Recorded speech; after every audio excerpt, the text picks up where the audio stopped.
Bueno, pues en primer lugar, bueno, mi nombre es Francisco Pastor, soy cardiólogo clínico del Hospital Universitario Virgen de la Risaca. Daros los buenos días a todos, agradeceros la presencia hoy, también la participación tan importante que habéis tenido en el cuestionario de preguntas de insuficiencia cardíaca. Tengo que decir que han contestado el reto más de 2/3 partes de los centros de salud, con un muy alto porcentaje de respuestas acertadas, y felicitaros, por supuesto, por el trabajo bien hecho. Hay una pregunta que se ha anulado, que lo vamos a comentar ahora, es un error en una de las afirmaciones, y simplemente recordaros que solo se permite unas respuestas, un cuestionario por centro de salud.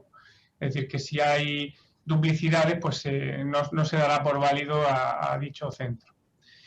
Y bueno, vamos a pasar ya a la resolución de esta selección de preguntas que me han parecido las más importantes del reto.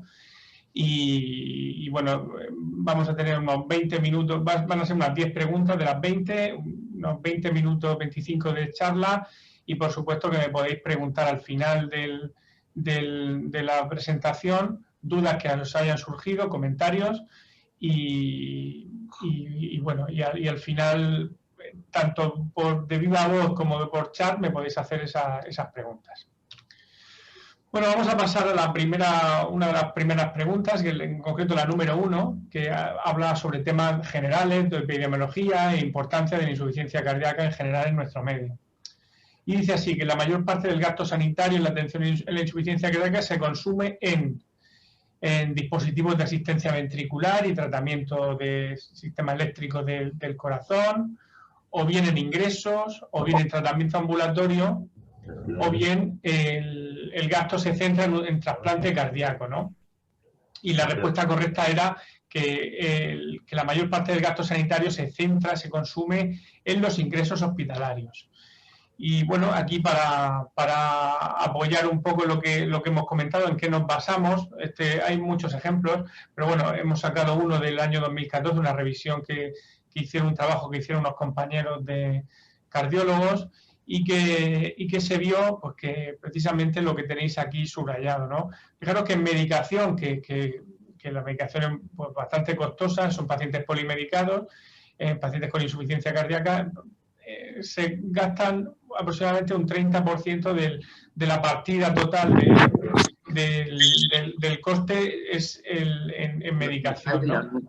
Pero fijaros que la hospitalización es más del 50% del coste de la partida por insuficiencia cardíaca, se debe a esos ingresos hospitalarios. De ahí, por la importancia que veis vosotros en disminuir las hospitalizaciones, no solo por el incordio que resulta pues, para el paciente, la familia, un ingreso, sino también, si hablamos puramente de costes, fijaros que más de la mitad del presupuesto pues, se va en dicha hospitalización. La segunda pregunta que quería comentar es la pregunta número 5, que también habla esta vez habla más de etiología y clasificación, que dice que en relación a las posibles etiologías de la insuficiencia cardíaca, señale la respuesta falsa. Cualquier anomalía de la función cardíaca es susceptible de deteriorar la función cardíaca y, por tanto, producir insuficiencia cardíaca. Debemos enfocar cada patología cardíaca de un modo fisiopatológico, entendiendo qué ocurre y de qué manera afecta a la función cardíaca. Alteraciones miocárdicas valvulares, bradicardia, taquicardia y muchas otras causas cardíacas pueden producir signos y síntomas de insuficiencia cardíaca. Y la última opción era que identificar la etiología realmente es muy poco relevante en la práctica diaria, ya que la mayoría de pacientes se tratan con fármacos similares. Pues obviamente la respuesta falsa es esa, es decir, que es todo lo contrario. Identificar la etiología es súper relevante, muy relevante en la práctica diaria para poner un tratamiento dirigido. Aquí os pongo un ejemplo de posibles causas que podemos tener en pacientes con insuficiencia cardíaca, cuáles son las causas de la misma.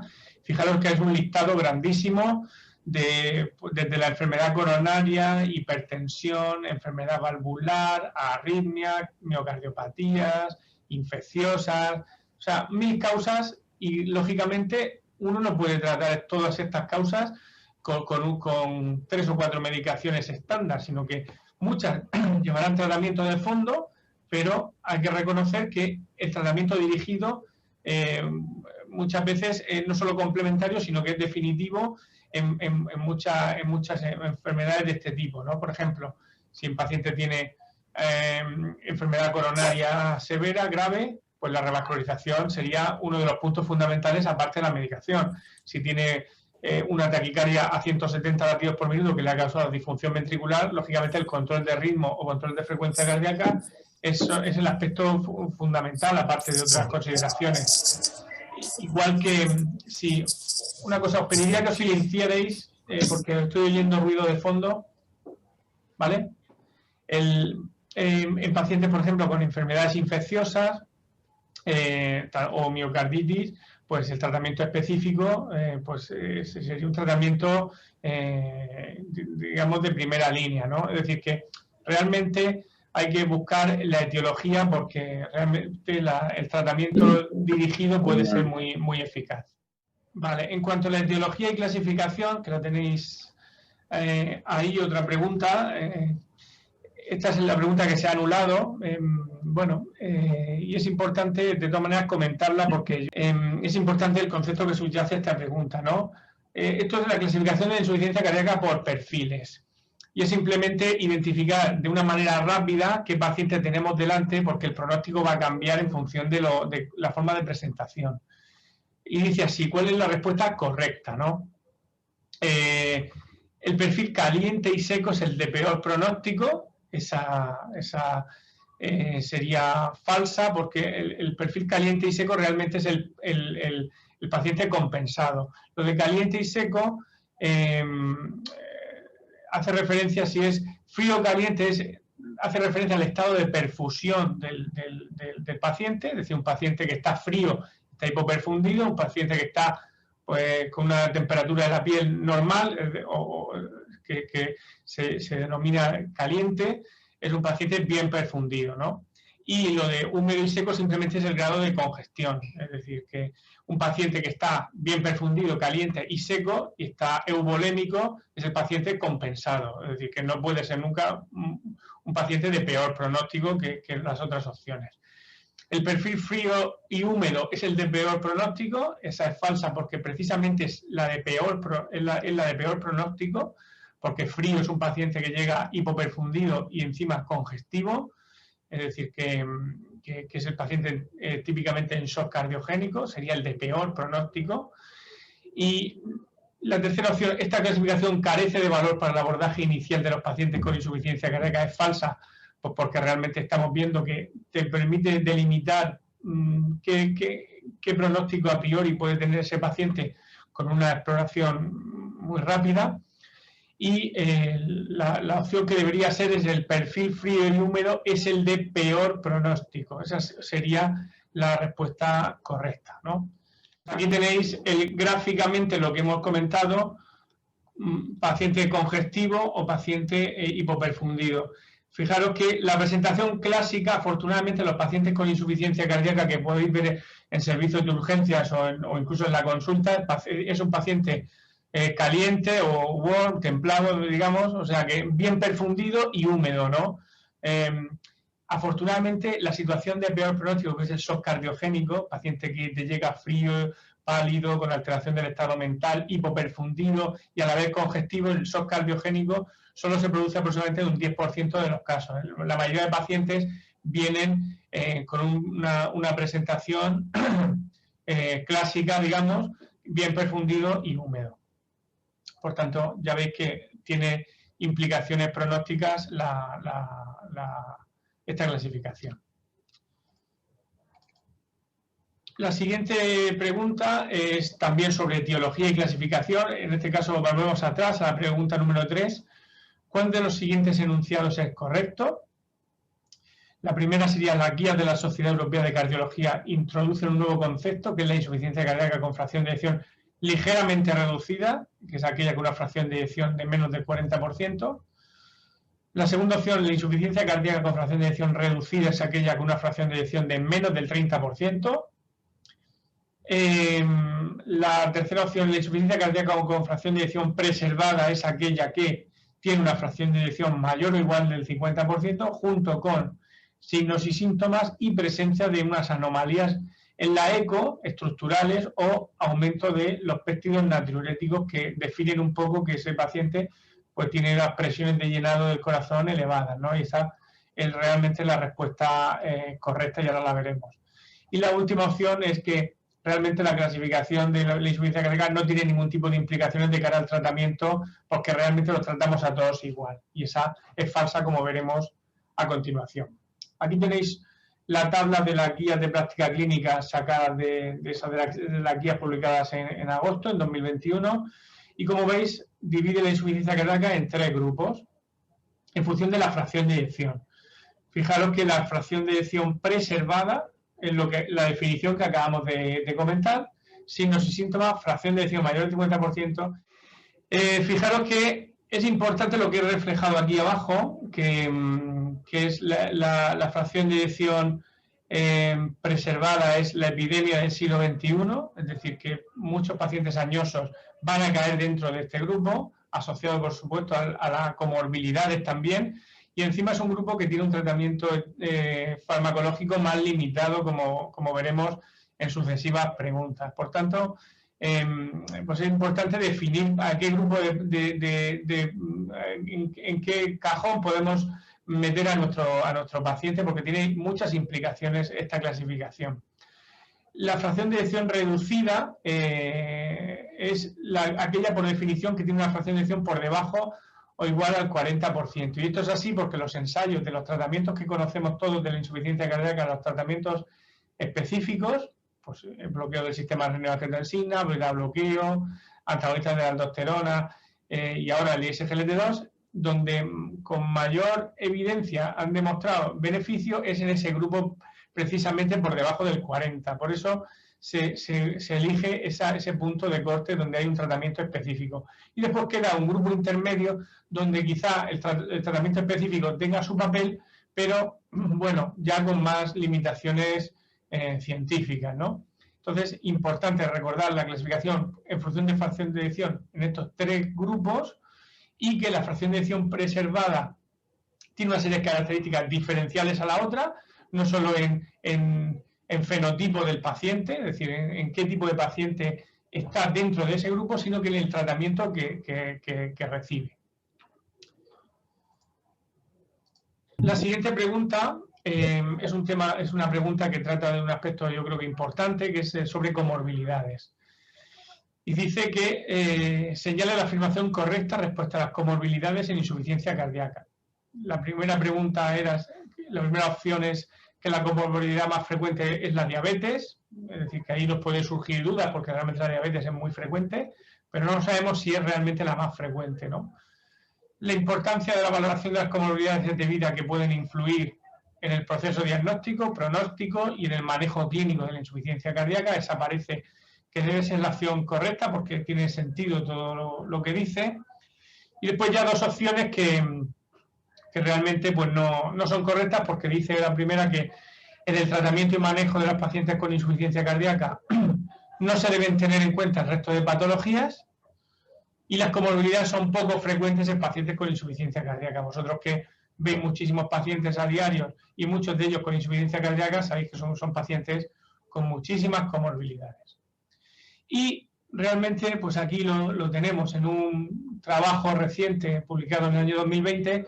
Fijaros aquí la distribución de comorbilidades en nuestros pacientes con insuficiencia cardíaca a lo largo de los años. Y veis que la comorbilidad más frecuente es la hipertensión, pero muy de cerca seguida por la enfermedad coronaria y la dislipemia. ¿Y no da sonido? ¿Vale? Y la dislipemia. Sí. Y aparte, es importante saberlo porque las comorbilidades muchas veces están combinadas, no es un paciente que solo tenga una comorbilidad, sino que muchas vienen agrupadas. Complica el tratamiento y complica el diagnóstico, porque un paciente que tiene una enfermedad pulmonar obstructiva crónica, tiene disnea, sibilante, no sabemos si es una descompensación de la insuficiencia cardíaca o otro tipo de enfermedades. Y, por ejemplo, empeora también la calidad de vida, que un paciente que tiene muchas comorbilidades realmente no va a estar bien, pues porque tiene muchas otras enfermedades. Y también empeora el pronóstico. No es lo mismo un paciente que solo sea hipertenso, que tenga fibrilación auricular, un ictus, una enfermedad renal crónica. Es decir, que las comorbilidades forman parte del manejo integral de los pacientes con insuficiencia cardíaca.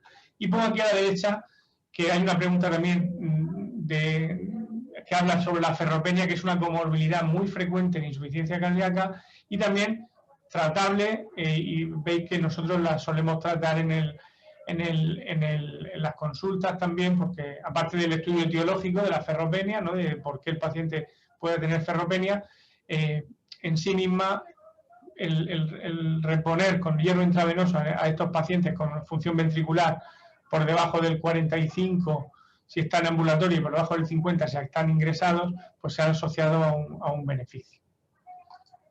Lo tenéis comentado de todas maneras en las preguntas, la pregunta esa de la ferropenia, pues la evidencia que sustenta esa pregunta.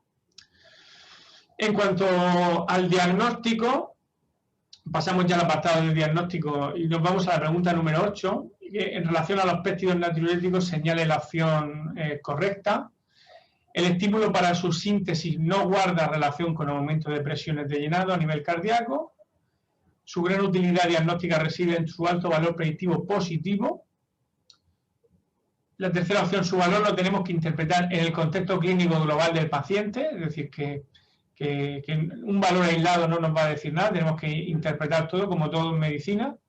Y no es un marcador útil en el diagnóstico de insuficiencia cardíaca. Pues la correcta es esa tercera opción que tenemos, que su valor lo tenemos que interpretar dentro del contexto clínico del paciente. El ProBNP, bueno, es un péptido pues, que se secreta en relación al aumento del estrés parietal del corazón, en este caso el tipo B, en relación al aumento del estrés miocárdico. Por tanto, aumenta cuando aumentan las presiones de llenado de ese corazón. Fijaros aquí que tenéis varios puntos de corte, simplemente para que sepáis que existen diferentes puntos de corte que hacen la insuficiencia cardíaca improbable, tanto en un ambiente o en un entorno ambulatorio no agudo con síntomas leves. El punto de corte es el de 125 como norma general. Y fijaros que hay una zona gris entre 125 y 600 y una zona pues que a partir de 600 pues se considera que la insuficiencia cardíaca puede ser más probable, ¿no?, pero que también hay que tener en cuenta que aumentan otras causas, y veremos una pregunta posterior que lo que ponemos un ejemplo de en qué otras circunstancias aumenta el ProBNP. Por tanto, el ProBNP, como puede aumentar en otras circunstancias, tenemos que ponerlo en un contexto clínico determinado, ¿no? Solo una determinación, pues realmente podemos fallar mucho. Es verdad que el paciente que tiene un ProBNP elevado, y cuanto más elevado, puede tener insuficiencia cardíaca, es más probable que tenga insuficiencia cardíaca, pero no es un valor perfecto. Igual podemos fallar en 3 de cada 10 pacientes de ese tipo, podemos fallar y no tener realmente insuficiencia cardíaca.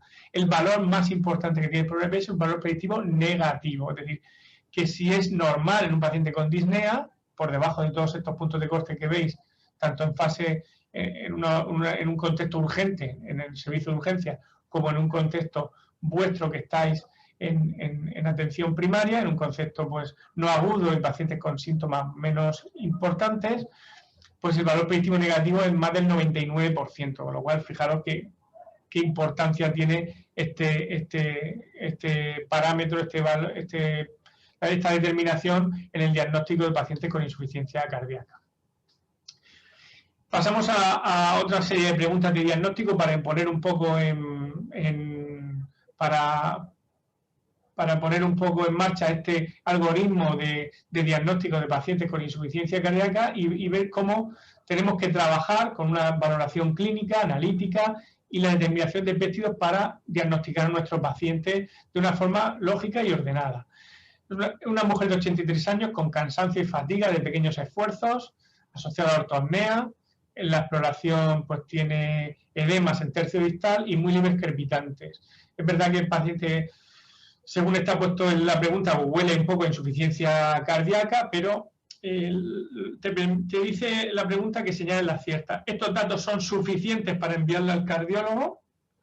Es decir, que igual puede haber un poco de discusión al final, y bueno, ya lo podemos ver, las dudas que podáis tener.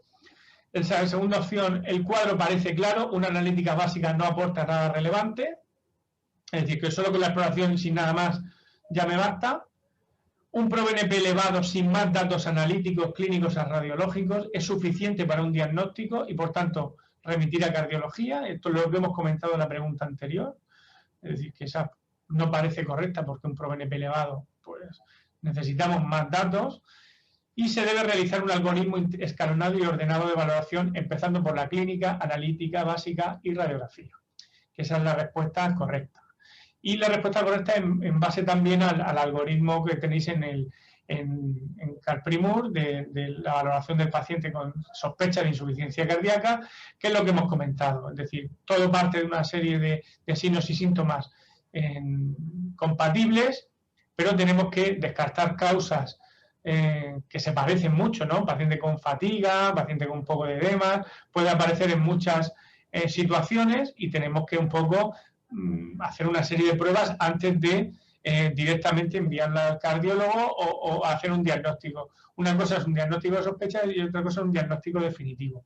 Y de forma escalonada nos vamos apoyando en una serie de pasos y al final vamos a los péptidos natriuréticos y si son altos y hemos descartado otras causas, pues ya enviamos al cardiólogo y podemos hacer incluso una prueba terapéutica con un diurético para reforzar un poco ese diagnóstico. Este algoritmo ya lo conocéis y el espíritu de la pregunta estaba puesto para eso. Es decir, que tenemos que siempre hacer un algoritmo integrado, porque un paciente que tenga 7 gramos de hemoglobina puede también aparecer con un poco de edemas, con fatiga y realmente el problema suyo es una anemia, no es una insuficiencia cardíaca como tal, ¿no?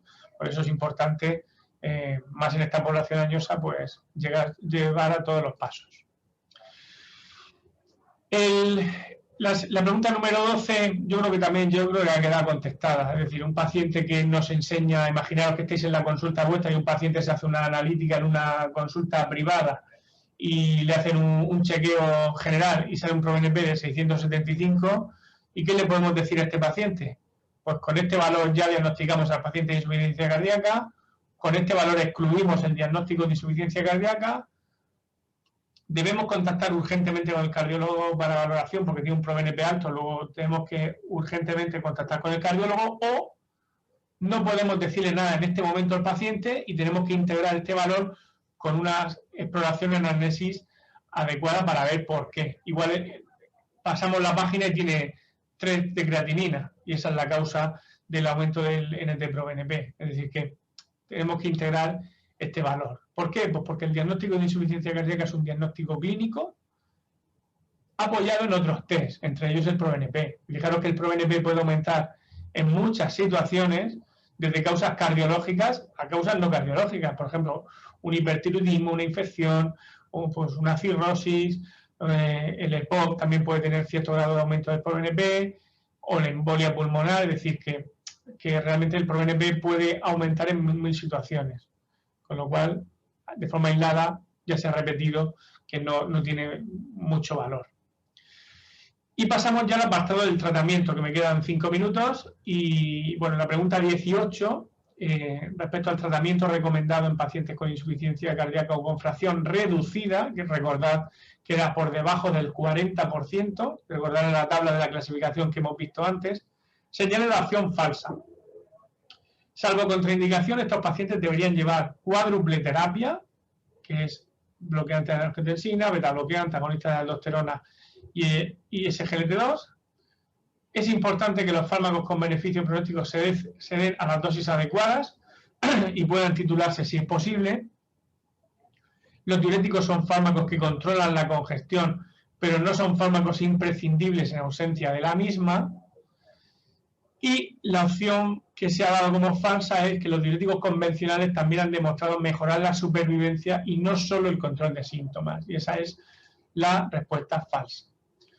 Aquí tenéis un esquema de los pacientes con FEBI reducida por debajo del 40%. ¿Cuáles son los 4 pilares de tratamiento a día de hoy? Hace nada había 3, ahora se ha añadido el SGLT2 y yo os digo que todos los pacientes deben llevar estos 4 grupos farmacológicos con FEBI por debajo del 40%. Por debajo o igual del 40%. Fármacos que se deben iniciar, optimizar a las dosis máximas toleradas, no quedarnos solo en dosis bajas y reevaluar un poco si el paciente mejora, si no, si necesita un desfibrilador, si necesita otras terapias en definitiva, o necesita un trasplante. Es decir, pero primero poner estas líneas farmacológicas. Los diuréticos solo son necesarios si hay congestión. Si el paciente no está congestivo, por mucho que tenga una fracción de eyección del 20%, pues no se le da o se dan a la baja o incluso se retira. Es decir, porque los diuréticos no han demostrado un beneficio en cuanto a disminución de la supervivencia, aumento de la supervivencia. Los fármacos que aumentan la supervivencia, disminuyen reingresos y calidad de vida, son los 4 grupos farmacológicos que tenéis ahí puestos. Y la última pregunta creo que señala la respuesta correcta sobre el uso de los SGLT2 en insuficiencia cardíaca, que es el último grupo que se ha incorporado a estos 3 previos. Su uso está indicado solo en pacientes diabéticos. Sabéis que es un fármaco antidiabético, pero en origen era un antidiabético. Ahora es un fármaco que se llama, que la gente lo denomina, es un fármaco cardiovascular con efecto sobre la glucemia, ¿no? Pero realmente solo está indicado en pacientes diabéticos, pues ahora veremos. Constituye un pilar fundamental del tratamiento de los pacientes con insuficiencia cardíaca con fracción reducida, independientemente de si el paciente es diabético o no. Su uso está contraindicado en pacientes que toman diuréticos de ASA por la depleción de volumen. Recordad que eso se decía antes, que en pacientes que toman diuréticos de ASA, estos fármacos, cuando se vendieron inicialmente o salieron para la diabetes, había una alerta de que pacientes que toman diuréticos, ojo. Y su uso en pacientes con insuficiencia cardíaca se asocia a una tasa de eventos adversos nada despreciable, con lo cual no tiene sentido darlos. Pues la respuesta correcta es la 2, ¿vale? Que es pilar fundamental del tratamiento. Y esto simplemente os pongo un metaanálisis que se hizo uniendo los ensayos que se han hecho en función ventricular reducida, independientemente de si el paciente era diabético o no. O sea, se incluían pacientes con FEBI por debajo del 40% con su tratamiento que llevaran en ese momento, que su IECA, su beta bloqueante, su sacubitril sartán, etcétera, y se le añadía a unos el tratamiento DAPA o empagliflozina o placebo, y se vio que estos fármacos pues reducían la mortalidad, reducían sobre todo los reingresos hospitalarios pues sobre cerca del 30%. El beneficio es independiente de si el paciente es diabético o no. De hecho, estos ensayos permitían incluir un porcentaje importantísimo de diabético y no diabético, sobre todo. Y puede usarse con diuréticos, claro que sí, pero lógicamente si el paciente ya está corto de volumen y le das un ISGLT2, pues realmente deberías suspender el diurético. Pero muchas veces los utilizamos para potenciar la diuresis. Pacientes que igual llevan 2 comprimidos de furosemida, encima el añadir un ISGLT2 pues le potencia la diuresis y permite incluso estabilizarlo y reducir las descompensaciones, ¿no? Porque nos permite, es un diurético que permite aumentar esa potencia, ¿no? Y además son seguros. Y en FEBI preservada, la empagliflozina además, que era el cajón, el grupo de pacientes en los que asociado a comorbilidad, envejecimiento, en los que no había una terapia eficaz para mejorar el pronóstico, pues la empagliflozina recientemente con el ensayo Emperor Preserve, pues sí que ha demostrado que es capaz de reducir los reingresos hospitalarios también. Por tanto, los ISGLT2, además, en FEBI preservada, en este caso la empagliflozina, pero de la DAPA pues también tiene en marcha su estudio, pues parece que es un tratamiento que va a poder dar luz a este grupo de pacientes. Y bueno, esta realmente es la última pregunta, que habla un poco más que de tratamiento, de manejo en general del paciente con insuficiencia cardíaca. Fijaros que una paciente de 79 años que acabamos de darle el alta de la consulta del hospital y señale la respuesta incorrecta. La visita precoz tras el alta es muy útil para revisar el informe, las recomendaciones existentes y revisar con el paciente el tratamiento prescrito. Es muy importante el papel del médico de atención primaria en el control de las comorbilidades. Yo diría médico de atención primaria y enfermera o enfermero de atención primaria, para control de comorbilidades que contribuyen al desarrollo y progresión de la enfermedad. Un paciente estable sin ingresos en los últimos meses, con un tratamiento optimizado, y añadiría yo también, y sin necesidad de ninguna actuación específica cardiológica, pues porque no tiene una valvulopatía importante, no es candidato pues, ni a un marcapasos, ni a una ablación, etcétera. Es candidato a seguimiento por atención primaria, pero eso sí, con posibilidad de contacto rápido y fluido con cardiología si precisa. Y se recomienda que en la acción incorrecta ver al paciente tras el alta dentro del primer mes. ¿Y por qué esa es falsa? Porque realmente la transición, es decir, el periodo más vulnerable del paciente que sale del hospital por insuficiencia cardíaca es precisamente los primeros 30 días, pero sobre todo las primeras 7, 15 días del alta hospitalaria. Es decir, que nosotros debemos aspirar a ver al paciente que se va de alta por insuficiencia cardíaca en los primeras 2 semanas, como mucho, desde el alta. ¿Para qué? Pues para lo que se ha comentado en las preguntas. Revisar con él la medicación, ver que se ha enterado de todo, ver si hace falta alguna analítica por hacer y sobre todo pillar alguna descompensación, que hay algunos pacientes que en esos primeros 7 y 10 días ya se descompensa y hay que ajustar el tratamiento diurético. Esto es un algoritmo publicado por la Sociedad Española de Cardiología en lo que es la transición de cuidados al alta, y veis que el médico y la enfermera de atención primaria tienen un papel fundamental en los primeros días después del alta, y en los primeros 15 días debería ya haber sido visto por el cardiólogo. Esto en el caso de que el paciente haya ingresado, lógicamente, en cardiología, ¿no? Porque quizá el circuito con medicina interna sería lo mismo, pero sería el internista un poco responsable del paciente con insuficiencia cardíaca, ¿no? ¿Y qué pasa con esa fase? Una vez que pasemos esta fase de inestabilidad, de transición, y entremos ya en una fase de estabilidad que podemos valorar o podemos estimar que se produce a los 6-12 meses de este ingreso por insuficiencia cardíaca, pues si el paciente entra en una fase de estabilidad, como digo, no necesita ningún cuidado específico cardiológico, podría, si está el paciente clínicamente bien, con su función renal, todo en su sitio y no tiene ningún efecto secundario de los fármacos y está estable, pues podría pasar a atención primaria siempre y cuando haya un contacto pues, muy estrecho.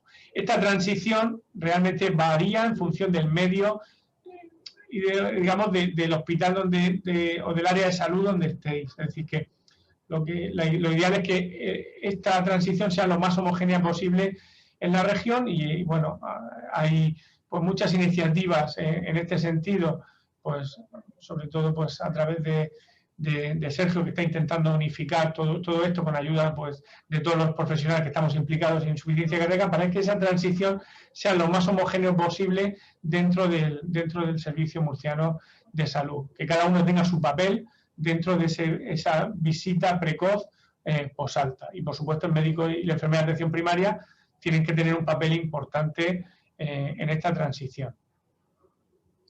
Y ya está. Aquí he terminado mi presentación. Si tenéis alguna duda, pues os ruego que me la hagáis saber.